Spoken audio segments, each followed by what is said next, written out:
facts. There's no debates.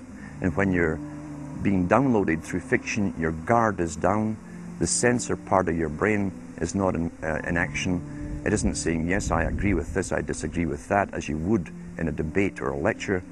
You're actually in an alpha state, being completely downloaded with new ideas. Throughout history, social engineers have refined techniques designed to control large populations.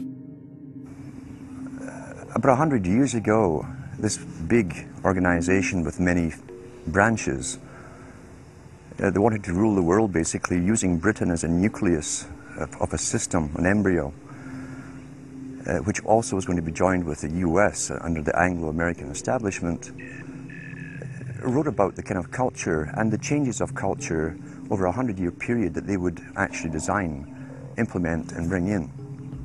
And H.G. Wells talked about it too. He talked about arenas. He says arenas could be put up across the world for sports, for instance. Now at that time, sports was something that children, school children were into. Adults became adults and got onto adult things.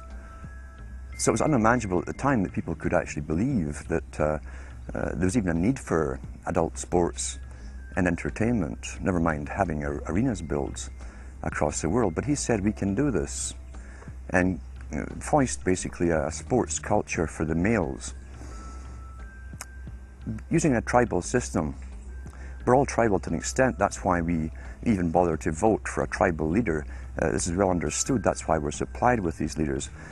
And because the average man was to become more disengaged from his own destiny as the expert class arose, it was decided that the males would get their outlet basically,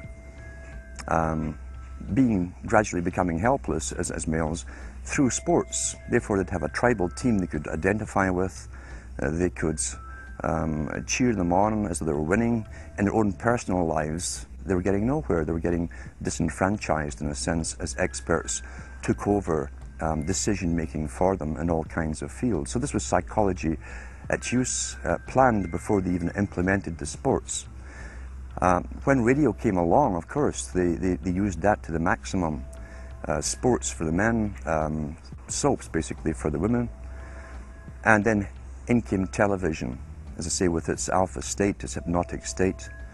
And sure enough, around the 1960s, really, 50s and 60s, it took off. It really, really took off. And men became glued on Saturday nights to the sports shows.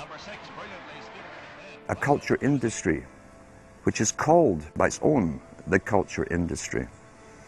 The Soviet Union had a department called the culture industry. Their actors and directors were called the cultural leaders. Because they would, like a computer, people are like computers, all you have to do is keep giving them new updates every so often, and you can change an entire country or a nation or a block of nations.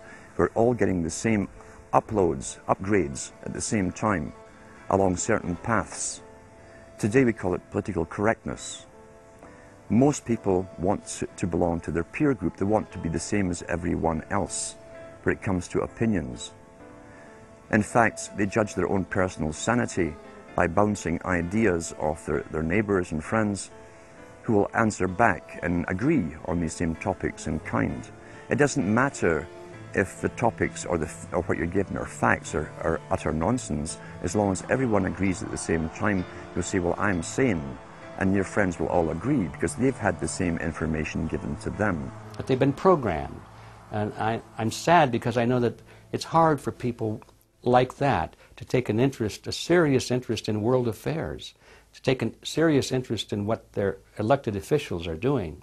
And they're not going to be really inclined to study or discover the deception that's being used against them. And so I'm sad because I see all of that in a flash in my mind as being an indication of how easy it is for the masses to be manipulated. The scientific dictatorship understands what makes human beings tick. They understand our psychology. They've studied it, and they're using it against us. But the minute the public awakens to the fact that there is an agenda to manipulate them, And the second the public realizes that they are being conditioned and controlled, the establishment begins to lose that edge they've got over people. So all I ask viewers to do is to think for themselves and to study public relations, to study advertising, to study propaganda, and to realize how much of it is out there in their daily lives. And then make the decision for yourself. I just want people to think on their own and to not have their decisions and their thoughts and their ideas pre-packaged and basically downloaded into them. If it's on TV and a famous face says something, then it must be true. He doesn't have to show you facts or anything else. You've been brought up with these faces. That's why they keep these guys on television into their 70s and 80s. You've grown up with this father figure who's on television every night at 6 o'clock, in your house, in your room, staring right at you, and he's a father figure. Would he tell you a lie? So you naturally never suspect him. And this same man will lead you through new topics. He'll introduce experts on the topics. They'll have a little summary at the end of every talk, and you are now left with the conclusion that's presented to you. You don't arrive at it, it's given to you, and it's good enough for you. When I was growing up, people were talking on their front porches, neighbors were playing baseball, there were nightly barbecues. You don't see that anymore. We've lost our communities. You drive through neighborhoods, you see the blue glow of television sets. We're losing our humanity. So if you want to rebel against the globalists, the social engineers, start by turning the TV off a few hours a day and actually getting to know your neighbors. Getting outside that comfort zone, expanding your horizons. By coming together as communities, by getting to know our neighbors, we defeat the social engineers. We're programmed today perfectly, just like machines.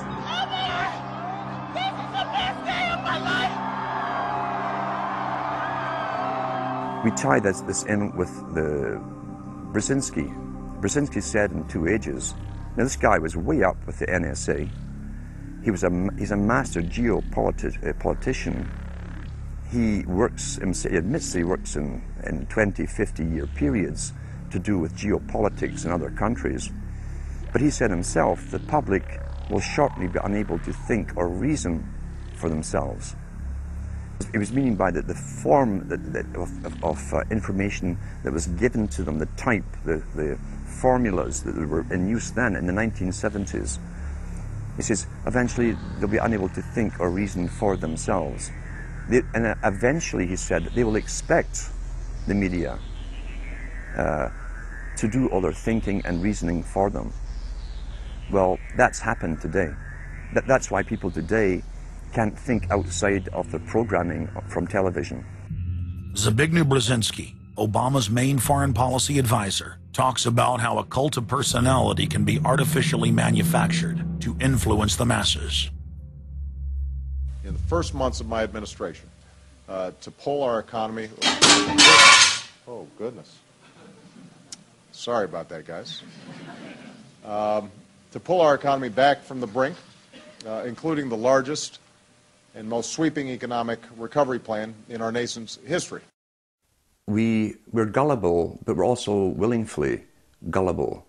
We want a human being, a big daddy, to come along and make everything right for us. And as long as we believe that, we'll always basically get shafted. In addition to John, sorry, I just noticed that I jumped the gun here. Go ahead and move it up. I'd already introduced all you guys. It's the presidential reality show. But when it became an Oprah production, it became slick. You don't have a president, you have an actor. They say that politics is show business for ugly people. You got it. What am I going to tell the president when I tell him his teleprompter is broken? What will he do then? It's Obama's role to front for the international banking syndicate and to take all the heat for their unpopular agenda. It's his job to convince the American people that the buck actually stops at the White House. In Brzezinski's book, Between Two Ages, is that eventually we shall put presidents in who will have personality cults. We shall create massive personality cults for these people through the same techniques as Hollywood has used. Obama is that man today. The globalists, who know that Obama is going to promote their plan, want to make him such a superhero that nobody will question what he's doing. They'll be so preoccupied with who he is, or where he is, or what he's saying, or what he's wearing, or something like that. The idea of making him into a celebrity is very valuable because that way people are less inclined to ask, what is he doing? So that's very useful to these people. Similar plans of social control have been continuously carried out by operatives of the Ford Foundation, who Obama has worked for over the last 30 years. Many of the strategies used to control populations were originally developed by Edward Bernays, who coined the phrase public relations. Bernays said that if you manufacture an authoritative figure who repeats the same messages over and over, that this